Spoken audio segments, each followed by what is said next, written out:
It's very easy to tell the difference between assets versus liabilities cartoon. Things that make you money are called assets. Things that cost you money are called liabilities. Your goal is obviously to get as many assets as you can and as few liabilities as you can.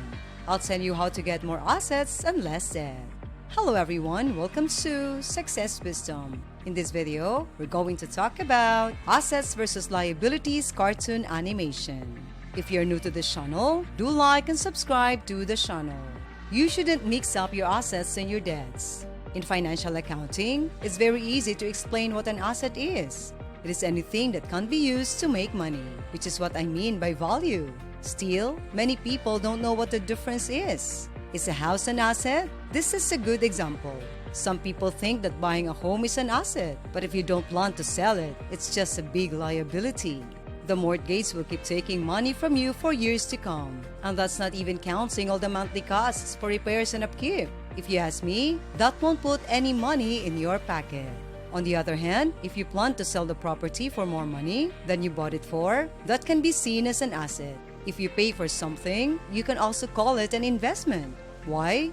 Because an investment is anything that can give you a return on the money you put in. For example, when you buy stocks, shares, or bonds, you're getting an asset because they can make you money through dividends or capital gains when you sell them. We'll talk about that in a bit. Is a car a good thing? When you buy a car, the price drops by a lot. Used cars are not nearly as valuable as new ones, so it would be silly to think of them as assets. Well, people still talk about this, and some say that since you can sell the car later, you can count it as an asset. In my world, a good asset should also bring in money. Something like a car that goes down in value quickly is not an asset. If you sell it 2 hours or 2 years after you bought it, you won't make money because you won't be able to get more for it. There are, of course, some exceptions. There are cars that are old or that people collect that can go up in price. We are not talking about those unusual situations. We're talking about the kind of car most people buy, which is one they can use every day.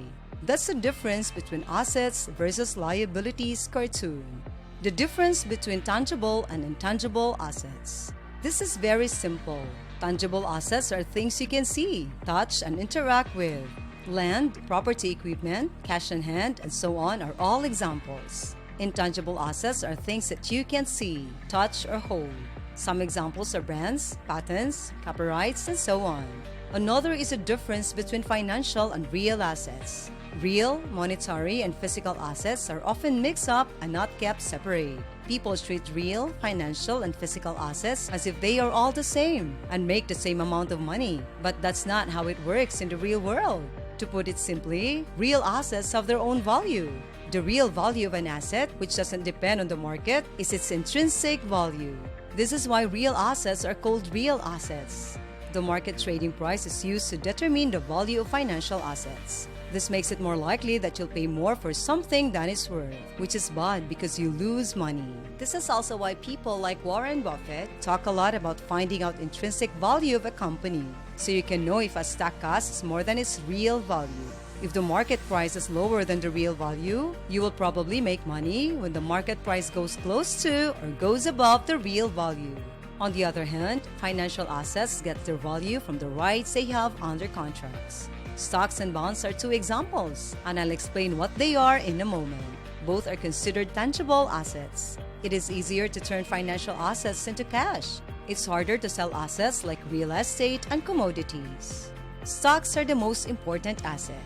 If you don't know how they work, I'll explain it so simply that by the end of this video, you'll get it. Stocks are the most well-known assets, and those who know how to invest in them can make a lot of money. Stocks, which are also called shares, are pieces of a business. When you buy a share of a company, you're basically buying a very small part of that company. Consider owning a house and being able to purchase a single brick from it. You have a right to that brick, and because you own it, you are part of the family.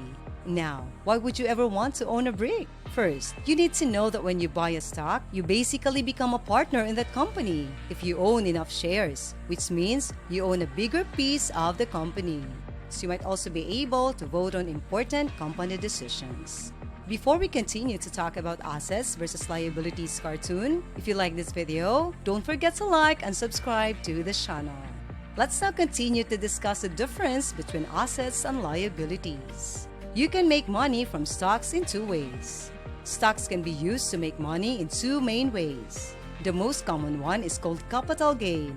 This means that you buy a stock, wait for its price to go up, and then sell it. You could, for example, buy a stock for $4 and then sell it for $6. You would make a profit of $2 and you'd be all set. Prices can go up or down depending on how much people want or need something. If a stock is in high demand, it will cost more. So if you think a stock will become more popular in the future, you should buy it because its value will go up, which means you can sell it for a higher price. But you should be careful if you guess wrong and the price goes down instead of up. Money will be lost. Many people think of this as a gamble. But if you know what you're doing and research the companies you buy, you should make money most of the time. Dividends, which are paid out annually, quarterly, or twice a year, are the second way to make money with stocks. Dividends are the same as owning a share of the company.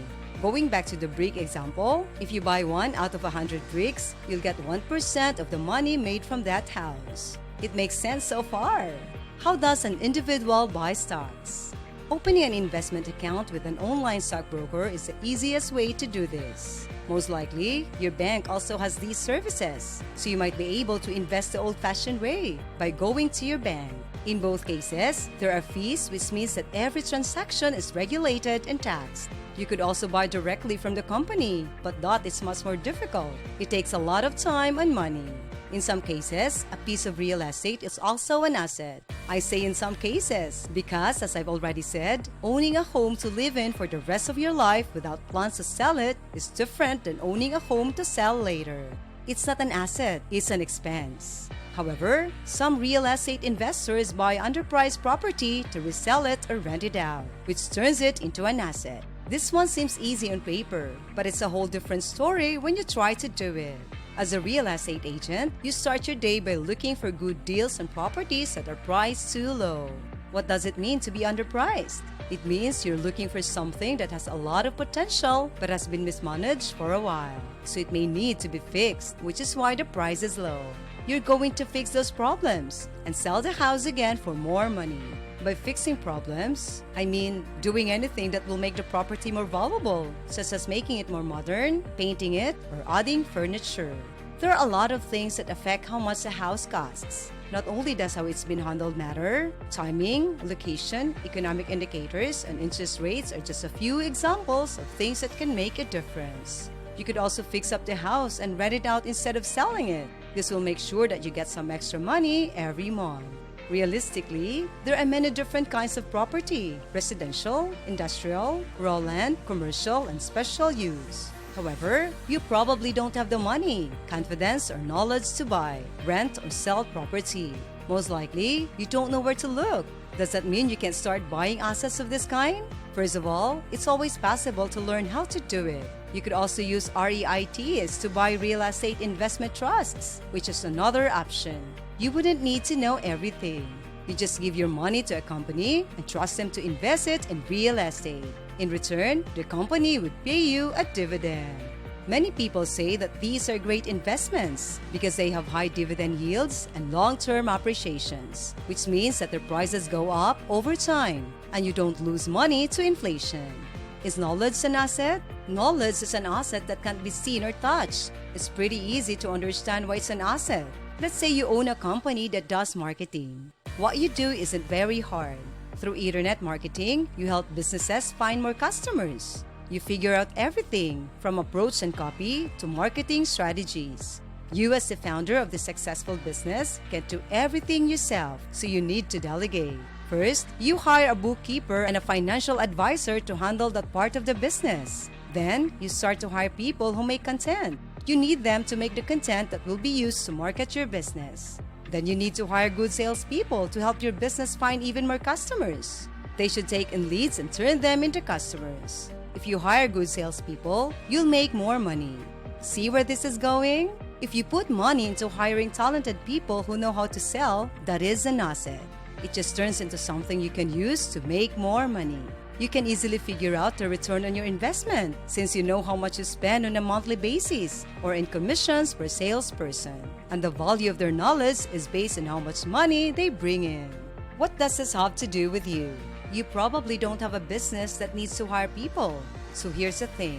You can become an asset if you learn a valuable skill that you know entrepreneurs need to grow their businesses.